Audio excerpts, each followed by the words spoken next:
what are we going to be talking about today? Today we have the big news. The new Nvidia RTX series graphics cards launched. Wow. This video is brought to you by Black Box Workstations. So Black Box Workstations are custom-made workstations built to suit your exact requirement, whatever type of work you're doing. So we have a full range of Black Box systems starting at about 160,000 for all kinds of work. So we'll have it customized, specified for your exact workload and your exact budget. So if you have a requirement, come speak to us and we'll sort you out. So thanks to our glorious new format, we're actually out with somewhat up to date episode. Like what, today's Thursday and the cards were announced on Monday. So not too bad. Not too bad. We're getting there, but we're getting there. So yeah, close enough. Close enough. It's not a month late. So yeah.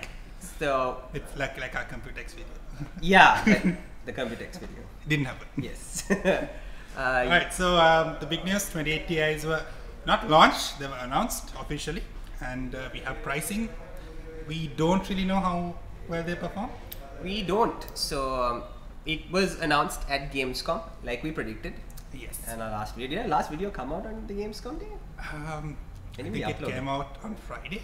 Gamescom was Monday. So okay, so yeah, you had like a 2-day, and we were pretty spot on the spot on the pricing. On the pricing though, pretty proud of ourselves there. Yes. But yeah, we don't know about performance, and I feel like that was somewhat intentional by Nvidia. So just to recap, if you missed the complete thing and you only watch our show, the 3 cards are announced. The 2080 Ti. Price is starting at $999, which is very expensive. The 2080, $700, $699, and a 2070 for $499. And also these are not called GTX cards, these are now called RTX cards, which has something to do with Nvidia's new RTX technology, which we'll also get to in a bit.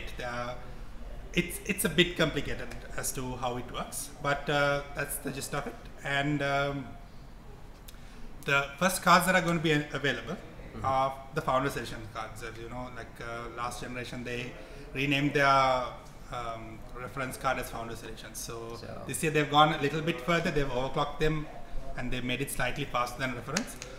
And they also cost a lot more. Last time I think the premium was only $100, whereas this time the 2080 Ti has a $200 premium. So I like to call these the cash grab editions. Pretty much. So essentially what Nvidia does with their Founders Edition is they just give you a reference card that's essentially, you know, it's essentially wrapped up and like dressed up in like a nicer shroud, but as you know, like that means nothing. Like essentially, you know, like a cooler is a cooler, right? So Nvidia just develops their own cooler, which they used to put on their reference cards anyway. Slightly more premium build quality, but essentially it's a reference card. It very rarely, next to never, performs like the third-party cards, usually a lot less. And this time around they threw us in a free overclock, whoop-de-doo. Something third-party vendors do anyway. I'd say at least it'll be closer to like a third-party card. Yeah. So now so this is the beauty of it. Like if Nvidia did this and these essentially were like Nvidia's own third-party cards, I get it. But Nvidia, what they've done is they have found out that just like with DLCs or early access passes, they can charge you extra money for something that they owed you anyway from the very beginning. So that's my problem with this, that they, like with the very first 6 series cards where they started the whole Founders Edition thing, is that they charge you $100 extra for pretty much. Founders Edition was only last generation. Wasn't it? No. Reference cards always available. Okay, Founders was last Founders and like the $100 premium was only last year. Okay. So reference cards have always been available, but they have been at MSRP. If it's even the premium 680. Yeah, 680 is like if I think it was $550. Okay. The reference was $550. Okay. So I feel like Nvidia and keep in mind that the cooler, even though the new cooler is clearly a dual fan design, which is nice. It looks nice. It looks a bit like a gas cooker, but it looks a lot like a gas cooker. But yeah, so they essentially have like dual fan coolers, which literally third-party cards have been doing for years. It would be hilarious if it runs like hot. It would be if it runs hotter, yes. like a gas cooker. Oh god, Nvidia. So they finally give us 2 fans, which they should have from the very beginning, and all the third-party cards are now practically all of them are triple fan. And they now finally give you an overclock, which all third-party cards gave you anyway. And they also charge you a $100 premium on the 2070 and 2080, and a $200 premium on the 2080 Ti, for the ability to buy the card at launch, even though third-party cards are also said to be available from the 20th of September. Not really confirmed, but yeah, I still feel like Nvidia obviously will have their own allocation first. Yeah, so it's like a first-party thing, you know, like you go there and you can probably purchase or get the card to hand a little sooner. You can already pre-order cards on the Nvidia website. Yeah, but also on third-party cards, you can put pre-orders on like Newegg and Amazon. Okay, maybe. So I'm not really sure how availability works. Maybe the reference cards will actually ship to customers first, but in my opinion, it's a shameless cash grab, and it really is what it is at the end of the day. I mean, I know that also a lot of people say that the reference or these Founders Edition cards are priced premium so that they don't conflict with their own third-party vendor cards. Yeah, it's definitely a cash grab. So $200 more. I'm not a huge fan of it, but I think what's really more interesting in terms of pricing is where Nvidia has essentially decided to price these cards. Now, Kushan said it's $1,000 for the 2080 Ti, and you weren't hearing that wrong. That's actually $1,000 card, which is where the Titan originally launched at, and nothing's changed. So now we actually have a regular GTX/RTX card coming in at, you know, $1,000, and the Founders Edition card is $1,200, which is the price of the Titan XP. Now the Titan V, as we all know, is at $3,000. Now Nvidia is going to price their new Titan based on this same card somewhere between $1,200 and $3,000. It'll be 3,000. I think that the $3,000 for the Titan has been established. Okay, that's where they're going with it now. And we have the 2080, which is $700 right now. So to give you a frame of reference, this is what we're coming from. So we've got the Titan XP, which is the highest end consumer card available prior to the 2 Series launch. It's $1,200. We had the 1080 Ti, whose street MSRP was supposed to be $700, which is the price of the 2080 right now. And we had the 1080, which was the street price is about $500 to $550, whereas this is around $500, right, for the 2070. 2070 is $500. It's $500. So those two cards essentially, actually all three cards. All three cards pretty much. They're replacing the Titan XP, the 1080 Ti, and the 1080. Now this is where things get a little dicey. Like, as you would have probably told from the tone of my voice, I'm a little disappointed with the launch prices, right? I mean, I'm all for Nvidia putting out new cards, because considering AMD haven't put out anything for about practically 3 or 4 years. When you say consider what new is, AMD hasn't put out anything really new. Vega was new but not really commercially available, doesn't really count, wasn't a great card. Yeah, so Nvidia didn't have competition, didn't really have a reason to even put these cards out. Now they could have still held on to their 10 series, but I guess it was expected from them. Yeah, and people so they waiting put it for out. products. So, but it doesn't change the fact that they are disappointing cards, and let me say why. Okay, so now you'll be like, oh, they look amazing. A lot of you saw the cards. A lot of you really wanted the cards. Contacted us about. They do look amazing. They also look like gas cookers. But see, I try to look at this from an objective point of view. Like, it's like with Apple, you know, like when they put out a product, rather than getting caught up in, like, you know, the whole ha-ho of it being a new product, you have to look at it from like a unbiased third person's point of view and actually look at what you're getting. And right now, along with the the complete rip-off that is the price premium for like the Founders Edition cards. yes. Let's look at the performance. Now, we don't have performance numbers right now. The best we have is Nvidia's own numbers. Nvidia, they put out a slide, I think a couple of days ago, a few days after the announcement. So essentially, we'll put it up on screen right now. We're not even going to get to the RTX or DLSS numbers, or like we'll get to that shortly. As you can see, Nvidia is trying to give you a frame of reference with the gray bars and say that the 1080 performs along the gray bar across these games, which we, I guess if you're looking at relative performance, can be taken to mean that. This works. I suppose the graph itself works in a way. Now, as you can see, the darker areas, like the darker green bars, that's how much faster a 2080 is than a 1080. Approximately, I'd say 30 to 50% faster, right? Now, here's the issue with this. Forget about the bright green parts right now. That's essentially, we'll get to that in a bit. Now, this essentially is you're getting 30 to 50% more performance than a 1080 for how much more? For about 30 to 50% more. 30 to 50%, yeah, well, percentage-wise, yeah, you're looking at about, about 40% more, I would say. Probably thereabout. This is okay. Now this is where Nvidia has really pulled a fast one. and they've tried to confuse it. So what they're doing right now is they're trying to replace the 1080 Ti both in price and performance with the 2080. Now what they've done here is though, they've called it a 2080. Yes. And they are making direct comparisons to a 1080. To a 1080 because they've given it the name of a 2080. Yes. So essentially what they're doing is they are saying, look, it's 30% faster than a 1080. Than the previous 80 series card. Exactly. But they've also priced it as a 1080 Ti. But exactly. So this would make sense if they were launching it at $500 to even $600. Yes. But they're launching it at $700, which is the current price of a 1080 Ti. And in terms of performance, it gets a little dicey here, but we'll let you know. Now, they say it's 30 to 50% faster than a 1080. Now, if any of you really know your numbers, you know that a 1080 Ti is anything between 30 to 50% faster than a 1080. So, what we're looking at here is pretty much, this is now, we can't be sure until we actually see the numbers, in games. At least someone doing like a proper review. Yeah, but which I think is expected by the 20th of next month. So not too long to wait, but still 3 weeks. Yeah, 3 weeks to wait and speculate. But I think from the specification sheet, we can pretty much say that this is going to trade blows with the 1080 Ti, or at best be between 5 to 15% faster than a 1080 Ti in most games.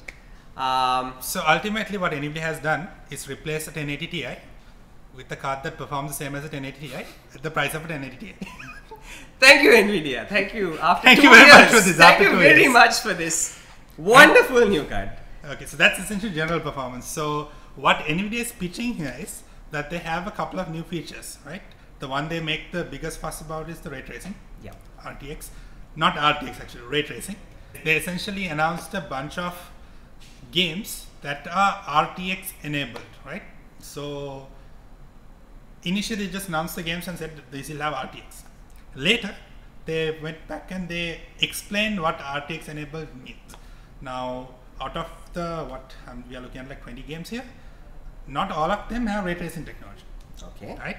So the RTX package includes both ray tracing and their new DLSS, deep learning super sampling. So they have an AI technology which learns from your image and then applies super sampling. So the tensor cores that are supposed to be in these cards are good at both of these things. So they are pitching the RTX package as both of these. So they didn't clarify that in the beginning. Okay. So out of all of these games, most of these won't have ray tracing. Okay. Okay. Right. So more disappointment. Yeah, I can take. So for starters, no one really asked for DLSS. yes. So Nvidia is like, you need this, and exactly. they're giving you this. So they conveniently package it into the RTX. Yeah. So they're like, here's this thing that you didn't need, that we're giving for you for free because we couldn't, you know, give you this card at a cheaper price because we want your money. So I'm a little ticked off right now, like in case you can't say, because you know when Gamescom came around and I actually saw the cards and I saw the launch prices, I was really hoping that the previous video in which we actually we were talking about Nvidia is probably going to do like a cash grab and like, you know, overprice their cards. Yeah, I was hoping that I was wrong there, you know, like, but apparently I wasn't. Nvidia, you should hire me. Like apparently like I understand you. Apparently I get you. So yeah, so it's literally like, I know that DLSS is a cool tech. I mean, if I can have stuff rendered and look sharper without any real performance hit, I'd love it. But if I'm going to be gaming at 1080p or 2K and 4K, I mean, okay. On 4K especially. I mean, okay, at 4K, first of all, you said that a lot of the games, like with this RTX package, you know, enabled, don't even run the games at like smooth frame rates all the time. True, like yeah, we'll get to that. At this point, 4K is already so sharp. Like DLSS on top of 4K is, yeah, like I don't even know if you need it. Like, do you? You don't. And at 1080p, it's cool. But if you're using a 1080p monitor and buying a 2080, you shouldn't be buying a 2080 Ti. So Nvidia, like, you know, they're being Nvidia. Like, I'm sure this feature would be great in the future. Yeah, it's just the beginning. Like it's just like, I get what they're doing, right? Like they're giving us this whole DLSS amazing tech that would be great maybe later on when 4K becomes standard and we need more performance out of mid-range cards. So now regarding RTX, now I know that RTX is, you know, Nvidia short form for ray tracing. It is not. Is it? That is the main thing here. Okay. Right. So the RTX package that they're giving developers, or when they say this game is RTX enabled, it is it could be either ray tracing or either DLSS. So a game could not touch ray tracing. Like say for example, in this list you get like games like PlayerUnknown's Battlegrounds, right? Which have absolutely no ray tracing. Okay.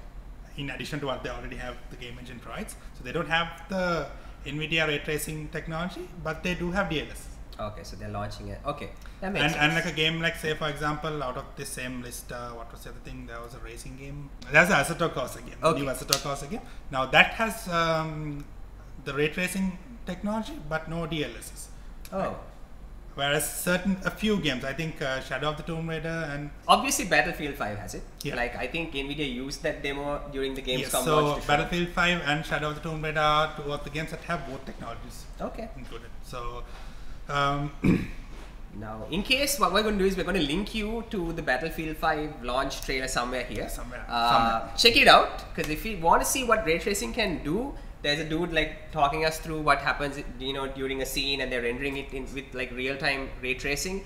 And I'm not going to lie to you, it's amazing. It brings it looks absolutely amazing. It brings like a completely super immersive element, like because you can actually see reflections on the fly, and you see like, you know, gunfire reflected in windows, and it's amazing. So clearly in theory ray tracing is a game changer. Like we said that before in our videos, that if they actually bring ray tracing to the table and games actually start using real-time ray tracing, it's going to change the way we look at games. Games are just going to become hyper realistic. But and I love that Nvidia brought it for free. Technically wasn't free, but it's also kind of free, that we're getting a 1080 Ti with ray tracing right now, pretty much, right? With the 2080.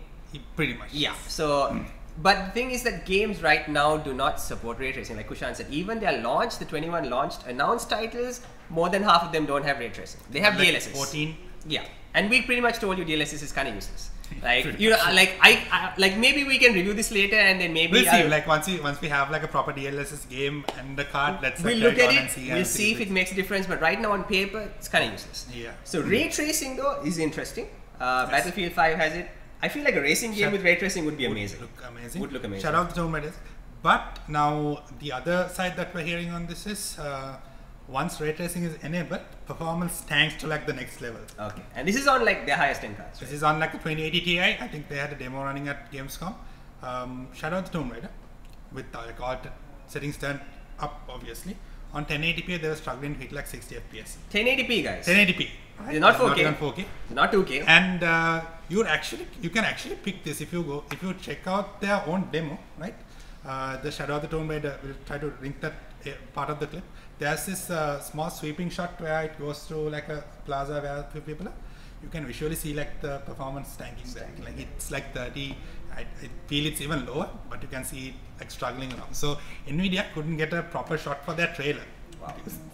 So and the real question here is, when you enable these, you know, both DLSS and ray tracing, is the actual visual fidelity difference worth the hit? Because we are talking about a $1,200 card struggling to run a game at 1080p.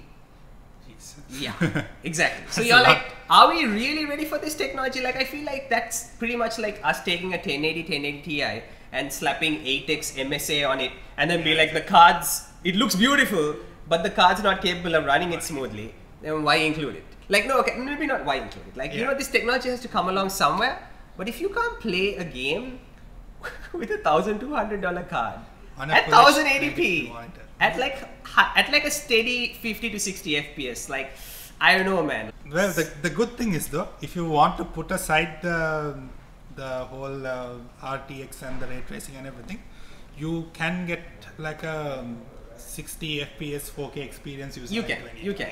But so the real bummer here is that you get it at the same price as before. Yes. So we'll see. I mean, I'll take even a 10% gain at each, you know, price point. Yeah, but I feel like that's like looking at the numbers. I put up this image that again it's an Nvidia slide. So these numbers essentially seem to be slightly higher than a 1080 Ti, like what you can see right now. So, but there's also a reason that Nvidia didn't compare it to its own 1080 Ti. Yes. Because it would have been very unimpressive. So like if they actually went apples to apples and like put a 2080 versus 1080 Ti, it'll like 5%. Yeah, and that's 10% improvement. Yeah. So in terms of cores, like, you know, off the top of our heads, we don't have exact core. Well, we do have exact core counts, but I can't remember them right now. So we'll have them on the screen. They'll be there somewhere.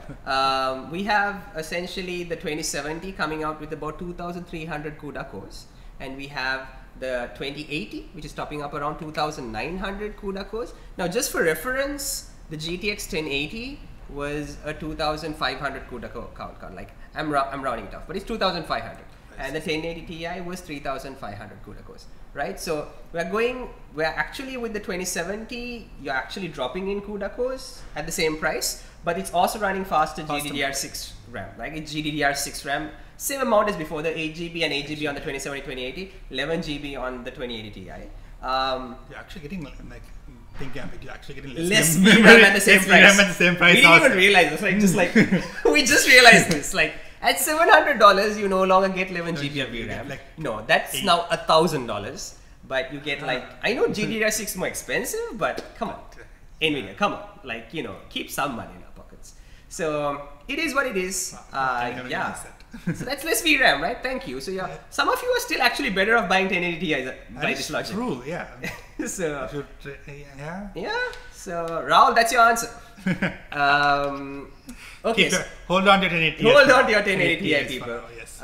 So the 2,900 CUDA core count on the 2080, which is essentially going against the 1080 Ti. The 1080 Ti has 3,500 CUDA cores. The 2080, which is the same price now, less VRAM, has only 2,900. So it's again a tank in CUDA cores, but again faster GDDR6 memory. So overall, and I guess you get a small improvement. You get the tensor cores that will give you the ray tracing and DLSS improvements, which time will tell if they're actually worth the price that you're going to be paying for them.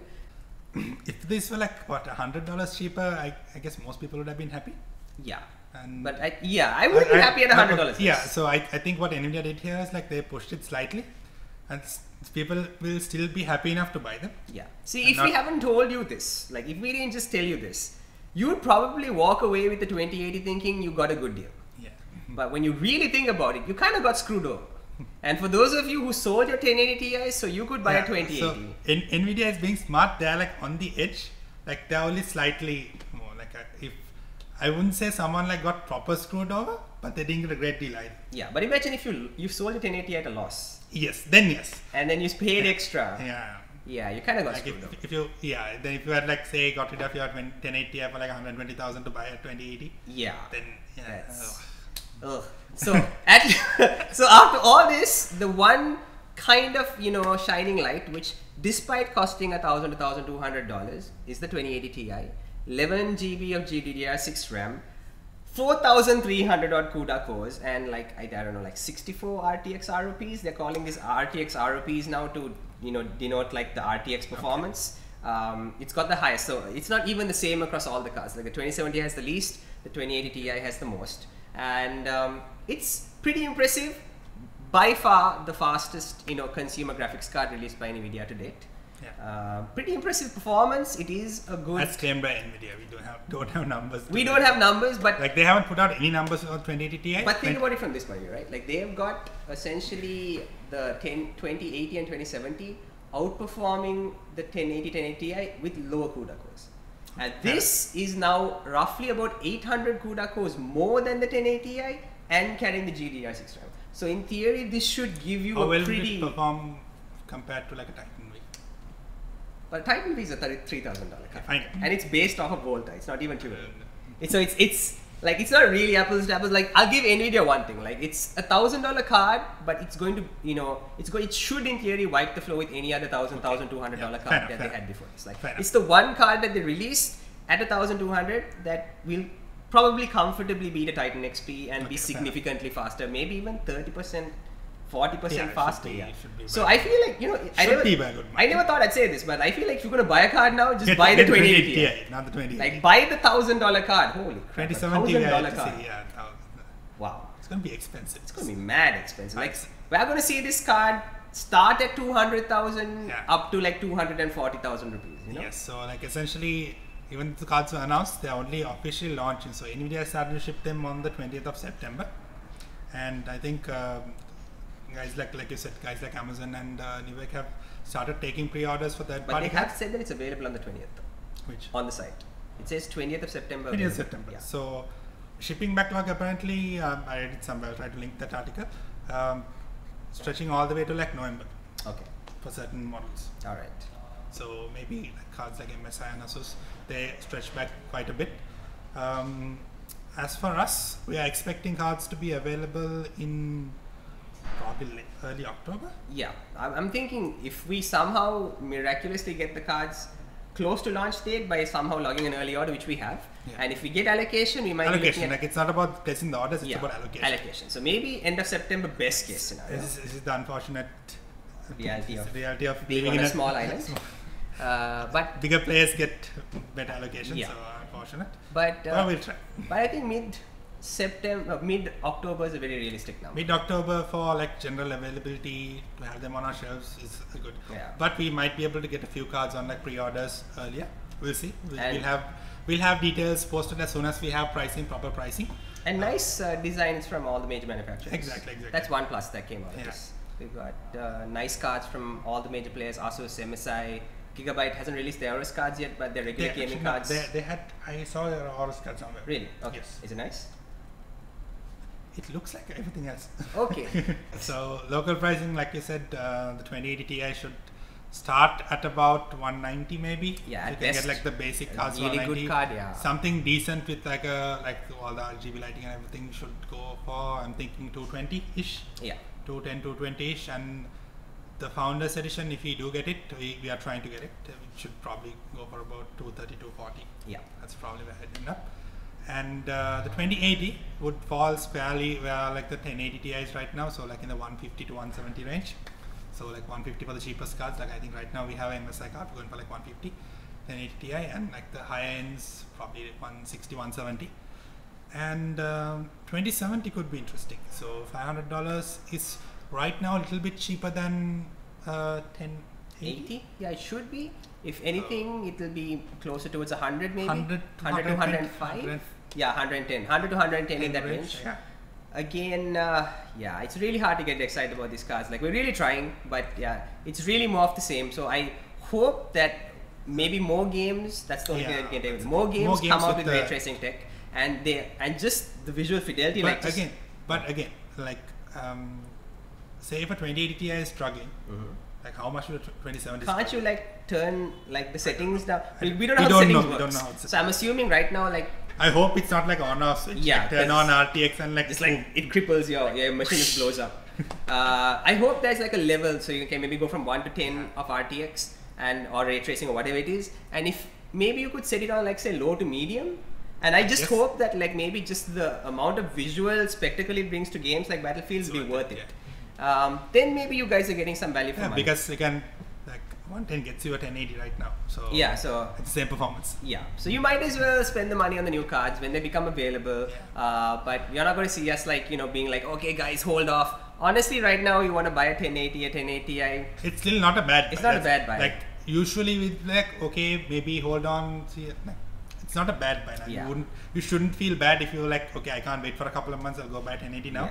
You shouldn't have to feel bad about it. That's true. So if you definitely have above 1070, like 1070 or above, if I was you, I would not jump on the bandwagon and try to buy a new card. I would wait for benchmarks, and then depending on how the performance improvement is in the games that you like, I would maybe buy a new card. I might even hold off until maybe the 2060. Probably that might. But if you are setting the bar so low in terms of performance, like how much faster than can a 2060 be than a 1060? Well, I hope it at least. Oh, like, it could still match a 1070. Like right now, pricing would be the way this is going, we'll see a 2060 priced at $350 to $400, performing like a 1070. That is where this is going. If you didn't notice. God damn you, So you'd have a 80,000 rupee 2060, right? That'll perform like a card, like 90,000 rupee card today. Wow. I wonder what this will do to the second-hand value of 10 series cards. Because that means if you get like a really cheap 1060 or a 1070, 1080 or 1080 Ti, that's a really good deal. It's a really good deal right now. Like I know for a fact that a few people are selling like their 1070s before the new cards launch for like 55, 60,000. Yeah. It was a great price. If you see one, just hunt around for these. Don't show them this video. Just go buy their card. Go on Ikman.lk, like type 1070, like see who's selling. Go on like Gamer.lk if you want. Anything below 60 right now. Like look, we even have a G1 1070 on our price list, clearance price for 65,000, right? Which is again, in my opinion, a damn good buy because it's like got 1.5 years of warranty left. Yeah. So I would say just buy these cards because it doesn't look like we're going to be getting any more performance for the money that same we price, spend. Unless AMD come in and, you know, mess things up, maybe around Christmas. But think about it from this point of view. Like Nvidia has like left the door wide open for AMD to come in and be like, this is how you do it, you know? Like launch a card like $250. Bam, done. Just like crush Nvidia. But I feel like no word from AMD. Okay, alright. So they actually did it last time. So when they launched a proper card like 3.5 years ago, when the what was this? The RX 480 launched. Yeah. So RX 480 launched. The it did 980 was going for close to 100,000. They launched a card for like 45,000 that was matching in performance. So that was a great time. So all they had to do is like bring out a card that's around $250. Yeah. That comes close to like a 1080 performance. That would be so. AMD, you have your work cut out for you, and let's be honest, it's kind of AMD's fault that we are in this position. It is. It's totally their fault. Lack of competition always drives prices up. Like completely their fault. It's well, completely is a little bit of an exaggeration, but it's partly their fault. Well, it's like what Intel was doing. AMD was like they are the second largest player, even though like second largest is like somewhere there, and no competition. Intel was like running away with it. So to ask you a question, like if you were Nvidia, and you knew you had no competition, and you knew you could make a certain amount of money on your cards, would you have, out of the goodness of your heart, priced it lower? Probably not. So I don't fault, that's why I said earlier also, I don't fault Nvidia for pricing it. I think they priced it, say if they price it maybe $50 cheaper, not a lot. I would like say if it was like goodness of the heart, like you care about the gamers, it like that. Probably $200 cheaper, right? Yeah.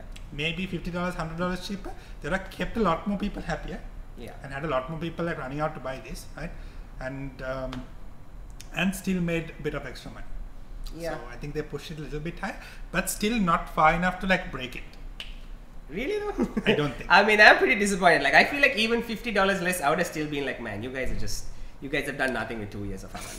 Like that's how I feel right now. That is true. But in terms of like looking at the market where it is, and I don't fault them. Well, I just faulted them. But what I'm also saying is that I understand where they're coming from. I mean, they're a company and they have to maximize profits, and they have spent a lot of money, I guess, on this ray tracing technology. Because if they actually do have these, you know, true. Like they have come up with a whole new technology, and we've seen that it works really well. Yeah, and real time. Let's be honest. Like real time ray tracing for a long time has been a myth. Like all you could only ever do it with like setting your scene to render and giving it a few days, or using cloud farms to render it, right? We've never been able to properly do it real time. So if they've got an architecture that can actually do it real time, it's a big deal.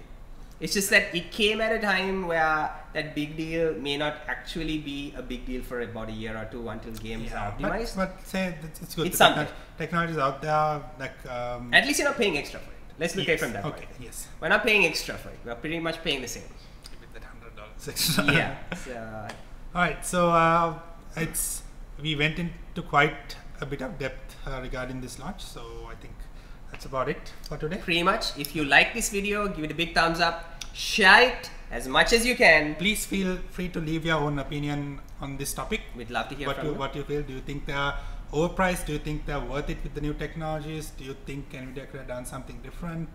So let us know. We'd really like to hear from everyone. If you like this channel, please, if you like this video, hit the subscribe button, hit the bell button. You'll be notified as soon as we put out new videos. We're going to have a lot more videos coming out with our new format on the bottom line. Yes, we will be doing videos whenever we can. So we should hopefully be very frequent.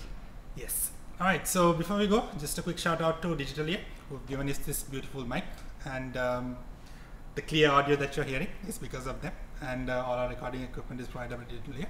So they deal in all kinds of high-end audio equipment, from mics to headphones to speakers to installations to everything, anything you can think of. So they're at our same location, number 21 Joseph Street. Feel free to drop by. They have a bunch of cool stuff on display which you can listen to. Alright, so that's it. Alright, see you guys next time. Peace.